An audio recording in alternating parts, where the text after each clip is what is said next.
मृत जीव कैसे जीवित हुआ, वो भी बाबा नीम करोली के भक्त ने किया।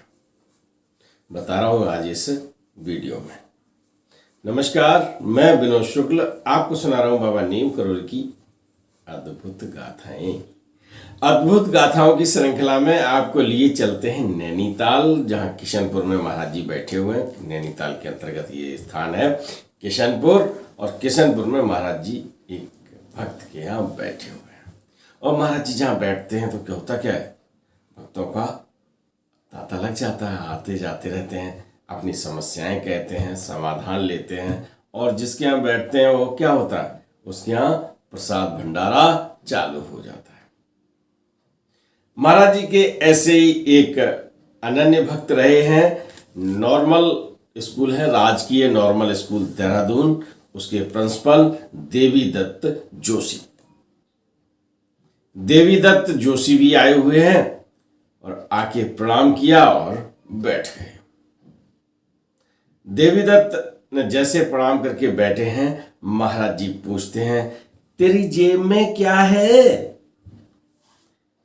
अब महाराज जी ने जैसे ही प्रश्न किया है, तेरी जेब में क्या है, तो देवी दत्त ने अपना हाथ डाला और उसमें जैसे एक रूमाल है, गठरी सी बंधी हुई है, और उसमें से थोड़ी सी ऐसी सी गठरी है, और उसको खोलते हैं तो उसमें खोलते ही एक मरी हुई चिड़िया टप से वहीं पास में जमीन पर गिर पड़ती है। अब सब भक्त देखते हैं, अरे प्रिंसिपल साहब ये क्या रखे हुए हैं, मरी हुई चिड़िया। महाराज जी कहते हैं, कहाँ से लाया? बताते हैं कि कल हम गए थे और वहाँ हमको ये मिल गई, तो हमने इसे जेब में रख लिया। इस तरह की जब बात की तो भक्तों को थोड़ा सा अटपटा लगा, क्योंकि देवी दत्त जोशी राजकीय नॉर्मल स्कूल में प्रिंसिपल थे। तो अब प्रिंसिपल इस तरह से बात करे तो कुछ अजीब सा लगा। महाराज जी ने कहा, उड़ा दे। और जोशी साहब ने वो चिड़िया ली, ऐसे की और चिड़िया उड़ गई। अब मरी हुई चिड़िया उड़ जाती है, ये करिश्मा सबने देखा।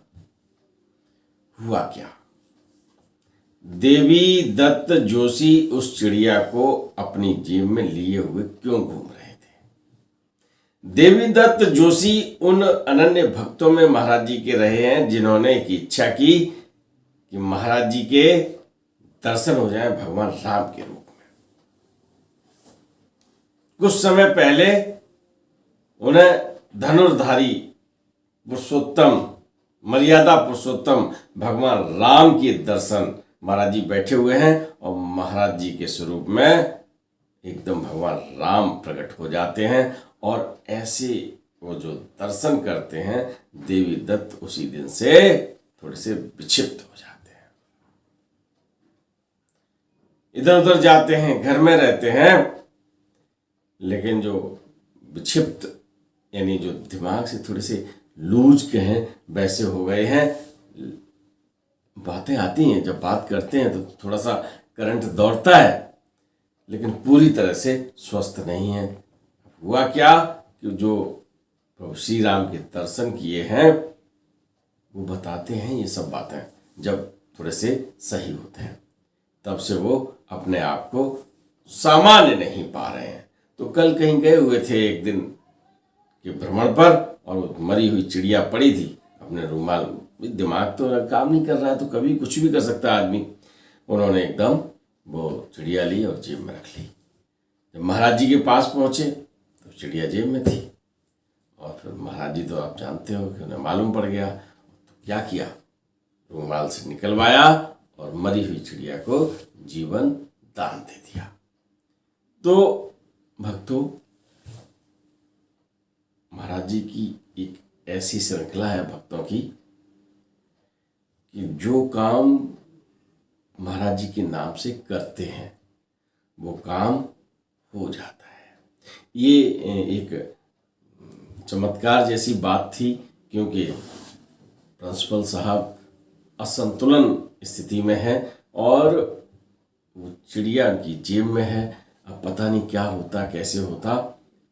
महाराज जी के दर्शन को पहुंचते हैं और उसको उनकी जेब से निकलवा देते हैं। हालांकि जोशी साहब थोड़े से, जब उनका अंतिम समय था तो मस्तिष्क से काफ़ी वापसी हुई थी, लेकिन पूर्णतः स्वस्थ नहीं हो पाए थे। और अस्वस्थ मस्तिष्क से जब कोई काम करता है तो भैया कुछ भी कर सकता है। तो आप ये पूछ सकते हैं कि मरी हुई चिड़िया क्यों रखी थी? इसीलिए उन्होंने अपनी जेब में रख ली थी, क्योंकि दिमाग का तो कुछ पता ही नहीं होता। चल पड़े साहब, ये किशनपुर की घटना कई पुस्तकों में उल्लेखित है, जहाँ जीव जीवित होता है, यानी चिड़िया, मरी हुई चिड़िया उड़ जाती है।